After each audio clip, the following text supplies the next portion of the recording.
En voz alta Relatos presenta la traducción de Manzoni, de Andrea Camilleri, un caso del comisario Montalbano.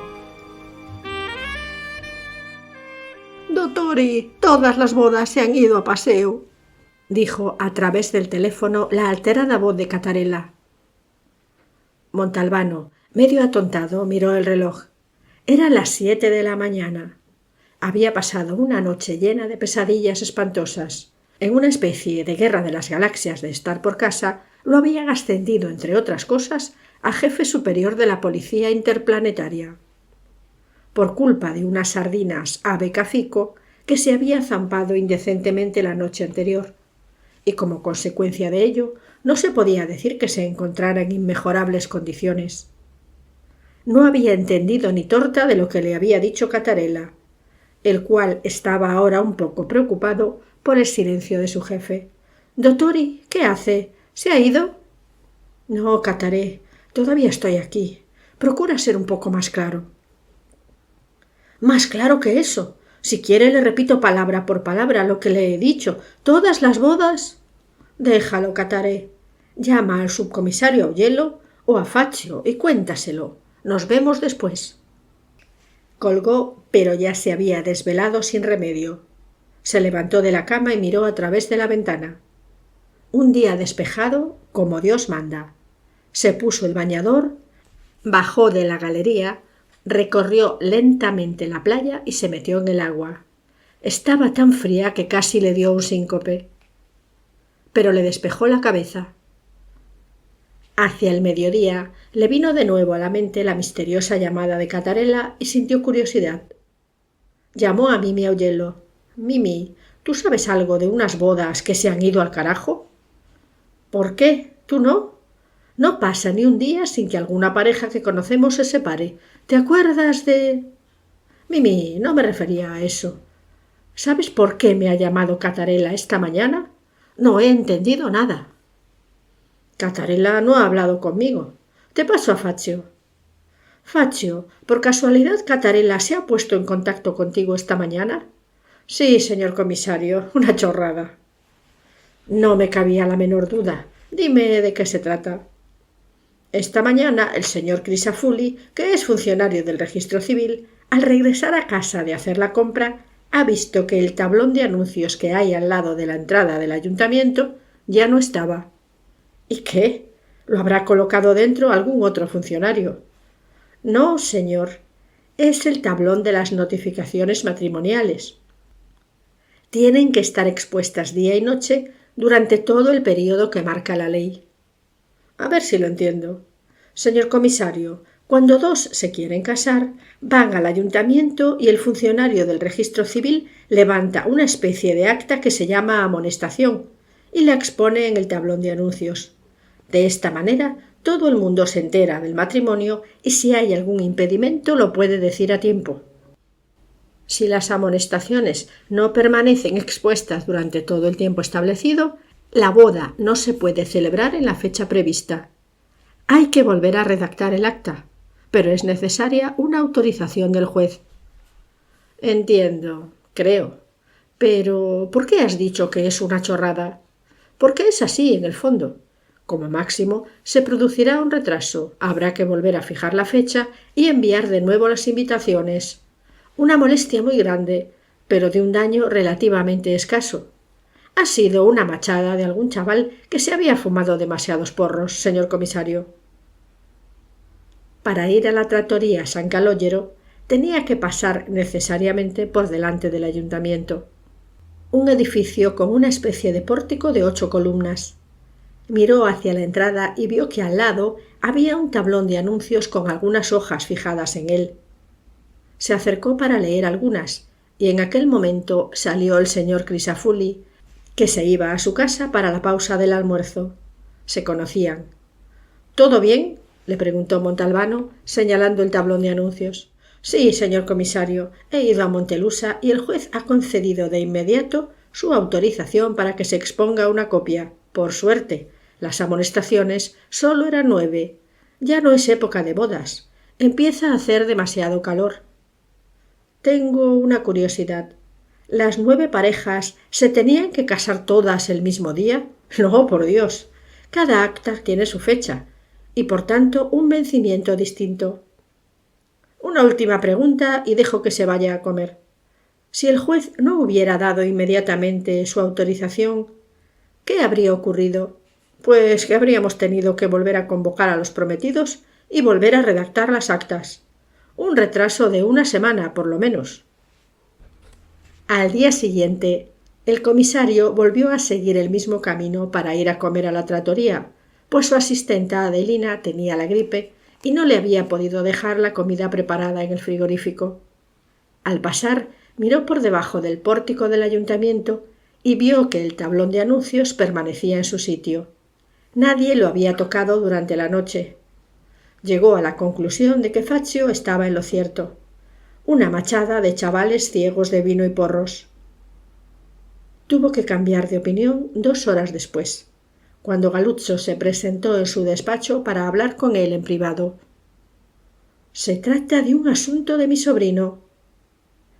La mujer de Galuzzo adoraba a aquel sobrino de 16 años, Giovanni, que lo único que quería era correr con su ciclomotor con sus amiguetes, fumar porros y después tirarse horas y horas contemplando la acera.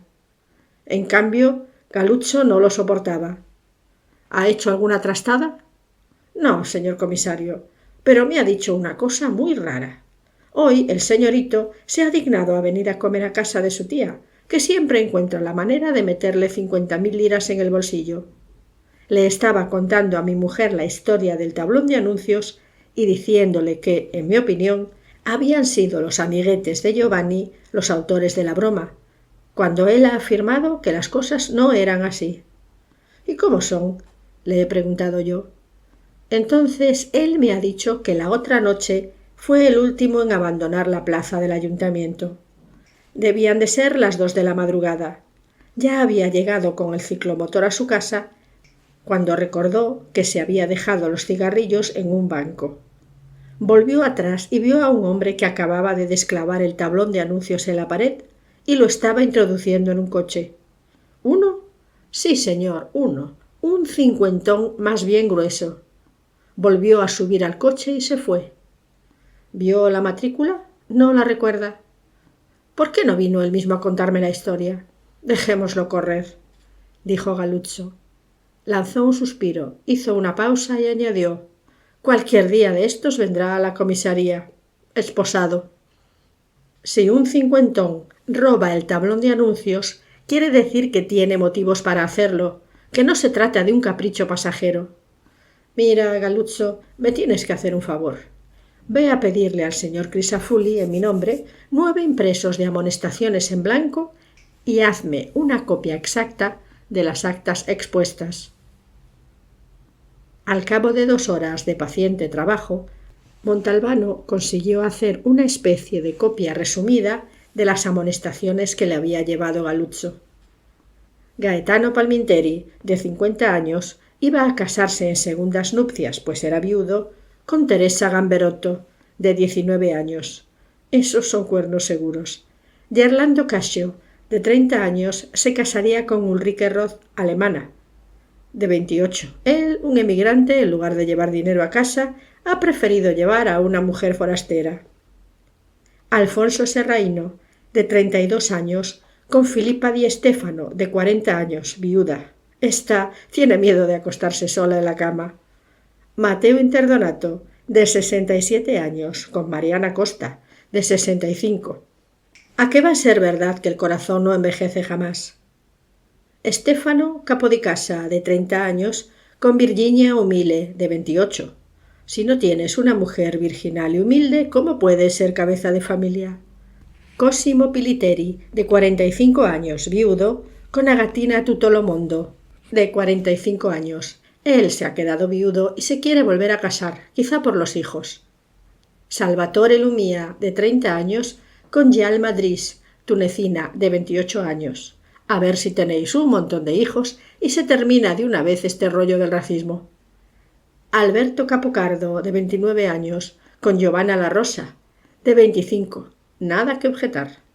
Davide Cimarosa, de 30 años, con Donatella Goliat, de 30 años. ¿Pero cómo? David, en lugar de matar a Goliat, se casa con él.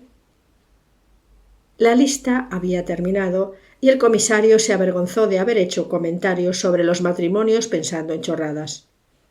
De toda la lista, 2 eran los casos que llamaban la atención.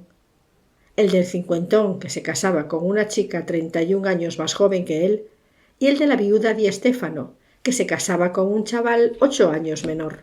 «Salvo, tienes mentalidad de viejo», exclamó Mimi Augello cuando Montalbano le reveló el resultado de su investigación.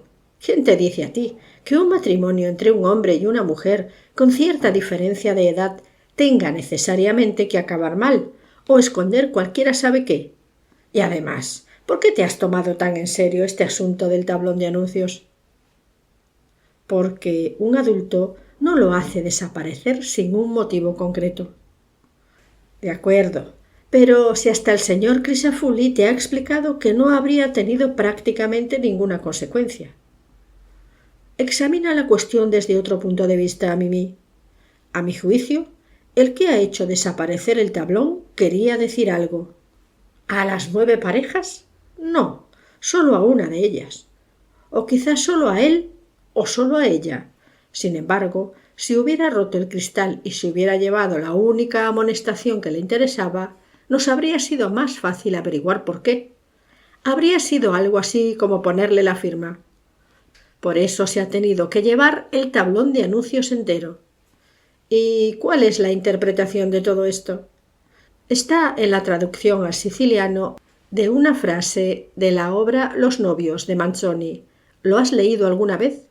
«Oh, lo estudié en la escuela y tuve suficiente», contestó Mimi mirándolo desconcertado. «¿Cuál es la frase?» «Este matrimonio no se tiene que celebrar».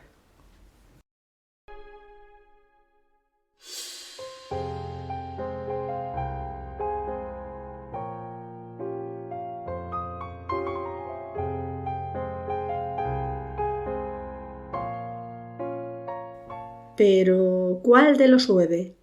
Ahí estaba el quid de la cuestión. Aunque solo fuera para conferir cierta lógica a la investigación, decidió seguir el orden cronológico de las fechas de vencimiento de los plazos, es decir, empezar por los que corrían un peligro más inmediato, si es que había tal. Convocó a Faccio, Gallo y Galuzzo. «Disponéis de 4 días de tiempo. Después me tendréis que facilitar la información exhaustiva acerca de estas personas que se casan». Les entregó las actas de amonestación. «Que cada uno se encargue de una pareja. Decididlo vosotros». «¿Pero qué desea usted saber en concreto?», preguntó Faccio en nombre de todos. «¿Quiénes son? Si tienen antecedentes de cualquier clase, por qué se casan, qué se dice en el pueblo de cada uno de ellos y de su boda. Quiero saberlo todo, incluso las habladurías, incluso si han tenido la escarlatina». Mimi Augello soltó una carcajada. Pensó, lo que quiere es saber por qué se casa un hombre. Quizá de esta manera se anime a casarse con Livia. Sin embargo, se guardó mucho de decírselo a Montalbano. 4 días después, el primero que le fue a entregar el resultado de sus investigaciones fue Galuzzo. «Señor comisario, ¿qué quiere que le diga? A mí me parece una cosa muy normal. Todo el mundo dice que este Cosimo Piliteri es una bellísima persona. Vende pescado en el mercado. Hace 2 años se quedó viudo porque la mujer se le murió de un tumor. Tiene 2 hijos varones, uno de 10 años y otro de 8, y él no los puede cuidar. Por eso se casa con Agatina Tutolomondo, una mujer de su casa que era amiga de su esposa. No veo nada extraño». Eso el comisario ya lo había pensado mientras elaboraba la lista de parejas, y se felicitó por su intuición. En cambio, el informe de Faccio desmintió sus ácidas conjeturas. Esta Filippa Di Stéfano, la viuda de 40 años, es cierto que se casa con Alfonso Serraino, que tiene 8 años menos que ella, pero, señor comisario, la cuestión no es como uno se lo imagina. ¿Tú qué habías imaginado? Una viuda rica que se compra a un hombre más joven. Pues, ¿qué es? Señor comisario, Alfonso Serraíno, a causa de un accidente de circulación que sufrió hace unos 10 años, se quedó paralítico y está clavado a una silla de ruedas. Lo cuidaba su madre, pero ocurrió que su madre... «Ya basta», dijo Montalbano, pidiéndole mentalmente perdón a la viuda Di Stéfano. Gallo desmintió otra de sus conjeturas. Gerlasco Casio trabaja desde hace 8 años en Düsseldorf, como camarero de un restaurante en el que conoció a Ulrike Roth, con la que ahora se casa. Después, una vez casados, regresarán a Alemania en compañía de Calogero y Humberto, hermanos de Gerlando. Trabajarán todos en la cadena de restaurantes de la que es propietaria Ulrike Roth. Se fue a dormir casi decidido a dejar correr el asunto de las amonestaciones matrimoniales.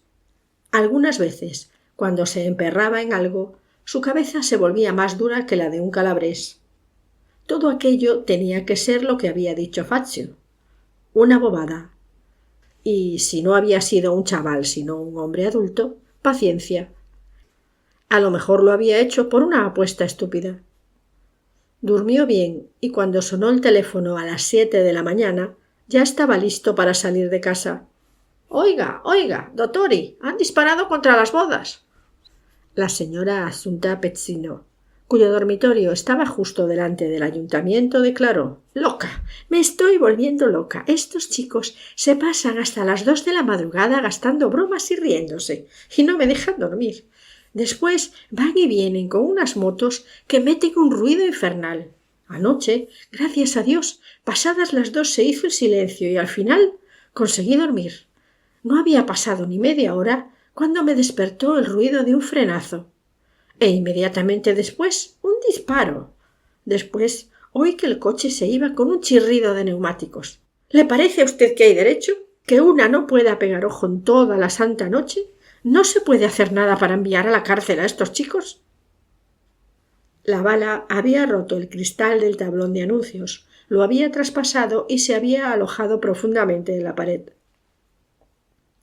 «Hemos tenido suerte», dijo el señor Crisafulli. «El disparo no ha tocado ni una sola de las actas. Solo ha rozado el borde superior de una de ellas, en un lugar que no tiene importancia. ¿Usted cree que es una broma?» «No», contestó el señor Crisafulli. Una cosa era segura: con su disparo, el desconocido había dejado más claro el sentido de la traducción de Manzoni.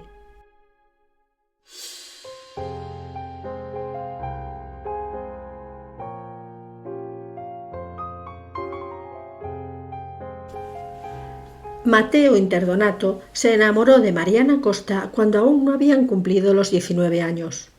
Y a los 17, Mariana, de familia acomodada, también se enamoró locamente de Matteo, que era alto y moreno y tenía ojos de demonio.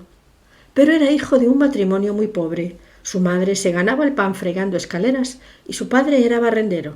«Jamás», dijeron los padres de Mariana. Y para que la oposición fuera más palpable, el hermano de Mariana, una joven de 20 años tan corpulento que parecía un armario y se llamaba Antonio, una noche se hizo el encontradizo con Matteo y le rompió literalmente los huesos. Después cogieron a la hija y la enviaron a un internado de Palermo. El domingo las jóvenes salían en fila india a dar un paseo. Una vez al mes, Matteo, tras haber reunido el dinero para el viaje, tomaba el tren, se iba a Palermo, se ponía al acecho y cuando Mariana pasaba con sus compañeras, ambos se miraban. No se sabe cómo, la historia llegó a oídos de Antonio. Así que un domingo, mientras Mariana y Matteo se miraban, apareció Antonio, trató de volver a romperle los huesos a Matteo y lo consiguió solo en parte, pues esta vez Matteo reaccionó y le sacó un ojo. Se echó tierra sobre el asunto y Mariana fue enviada a casa de una tía en Roma.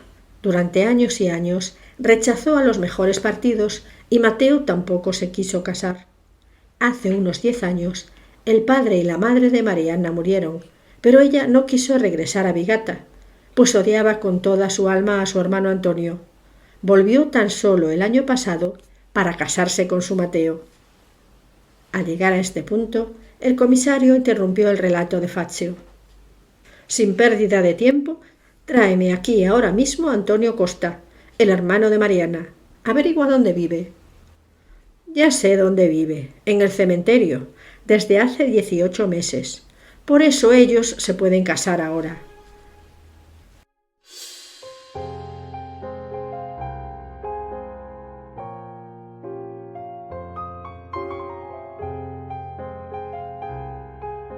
¿Qué quiere que le diga, comisario? Es una pareja que da risa.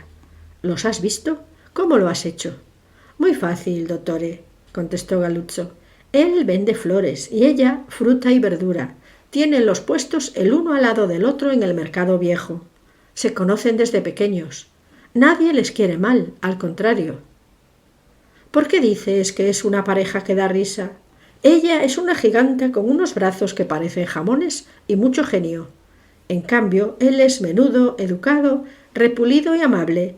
Y pensar que ella se llama Virginia Humile y el capo di casa. Esa lo obligará a ir más tieso que un palo. Muy bien. ¿Y Galo dónde está? No lo veo desde ayer. Me cachis, lo había olvidado. Desde ayer tiene la gripe. Se ve que hay epidemia. Impaciente, Montalbano lo llamó a su casa. Comisario, dijo Galo con una voz de ultratumba, pido perdón, pero no he podido. Pero he averiguado que Salvatore Lumia es un carnicero y tiene la tienda en la Cuesta Viradello. Vive en la vía Libertad 18, con su hermano Francesco, también carnicero, pero con la tienda en la zona del puerto. La tunecina vive desde hace 6 meses en su casa con ellos. ¿Dónde vivía antes? En Palermo, eso me han dicho.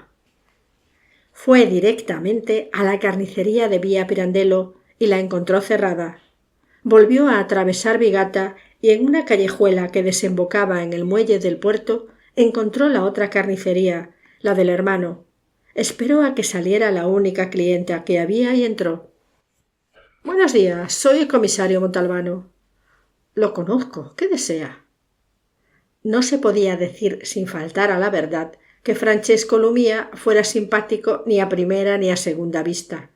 Alto, pecoso, pelirrojo y modales bruscos. Quería hablar con su hermano, pero he encontrado la carnicería cerrada. Es que de vez en cuando le dan unos dolores de cabeza muy fuertes. Hoy es uno de esos días. Está en casa. Pero no hace falta que vaya a verle. Me lo puede decir a mí. Bueno, pero es que en realidad el que se casa es su hermano. Había experimentado el impulso de jugar con las cartas sobre la mesa. El otro lo miró de soslayo, jugueteando con un enorme cuchillo de 60 centímetros que puso ligeramente nervioso al comisario. ¿Tiene usted algo en contra de la boda de mi hermano Salvatore? ¿Yo? Enhorabuena, hay muchos hijos varones. Pues entonces, ¿qué coño le importa? A mí nada, pero otra persona puede que sí. ¿Se refiere a esas bobadas del tablón de anuncios? Exactamente. ¿Y quién le ha dicho a usted que es un aviso para mi hermano? Eso era. El señor Francesco Lumia había comprendido con toda exactitud el significado de la traducción de Manzoni. No, no solo para su hermano. De hecho, estoy haciendo averiguaciones acerca de las 9 bodas que se anuncian en el tablón. Señor comisario, en primer lugar, yo sigo pensando que todo eso es una chorrada. Y en segundo, nadie se puede tomar a mal la boda de Salvatore. Aquí Montalbano anotó el primer punto en favor de la investigación. Francesco Lumia no sabía fingir. Su actitud, bajo unas palabras aparentemente seguras, revelaba cierta inquietud. Le doy las gracias, pero prefiero ir a hablar con su hermano. Haga usted lo que quiera. Antes de que abriera la boca y nada más pulsar el botón, una voz le preguntó a través del portero automático: ¿El comisario Montalbano? Francesco había avisado a su hermano. Sí, suba, 4º piso. Una vivienda muy aireada y con unos muebles de tan mal gusto que, para elegirlos, uno tenía que haber estudiado. Lo invitaron a sentarse en un salón cuya impecable limpieza subrayaba la fealdad de la decoración. Salvatore Lumia era físicamente todo lo contrario de su hermano. Moreno, delgaducho, pero de modales idénticos. Me duele la cabeza y me cuesta hablar. Enseguida me voy. ¿Sabe usted por qué he venido a verlo? —¡Yalma! —exclamó el hombre en lugar de contestar. Apareció una especie de ángel moreno, alta, flexible, ojos increíblemente grandes. Sorprendido, Montalbano se levantó de un salto. —Esta es Yalma, mi novia. Este es el comisario Montalbano. Ha venido para averiguar algo sobre nuestra boda. —Tengo los papeles en regla —dijo Yalma—. ¿Y si las sirenas tuvieran la misma voz? Montalbano se recuperó de su asombro.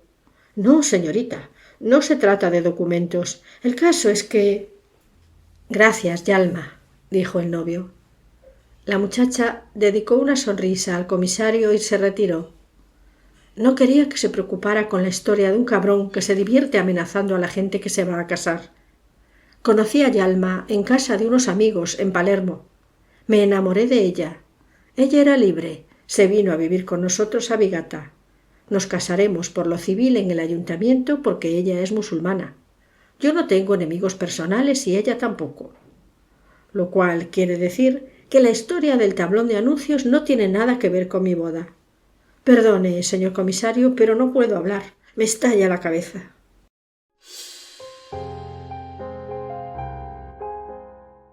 Comió en San Calógero con toda la calma del mundo. Y sobre todo le dio vueltas en la cabeza a la idea que se le había ocurrido. Desde el despacho llamó a su amigo Valente, el subjefe superior de Palermo, y le explicó lo que deseaba de él. Se pasó la hora siguiente simulando ocuparse de cuestiones que en realidad le importaban un cuerno.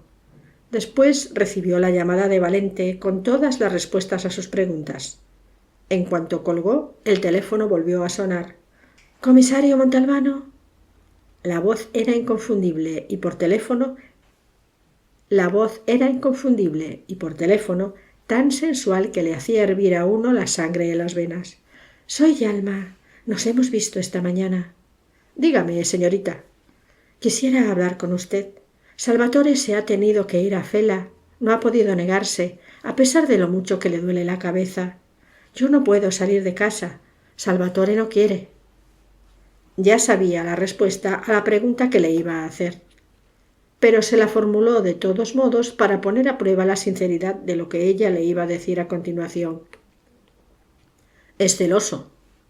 Un ligero titubeo y después... —No se trata solo de celos, señor comisario. —Entonces, ¿voy yo a su casa? —Sí, cuanto antes. Le espero. Le he dicho que mis papeles estaban en regla. En realidad, no son falsos, pero tampoco auténticos. —Explíquese. Un amigo de Salvatore me proporcionó un contrato de trabajo para poder obtener el permiso de residencia. Decía que trabajaba como niñera, pero no era verdad. Yo hacía otro trabajo. Llegué clandestinamente a Sicilia hace 3 años. Después, la policía me sorprendió en una casa de citas, me fichó y me expulsó. Volví otra vez. Mire, todo eso yo ya lo sé o lo intuyo, señorita.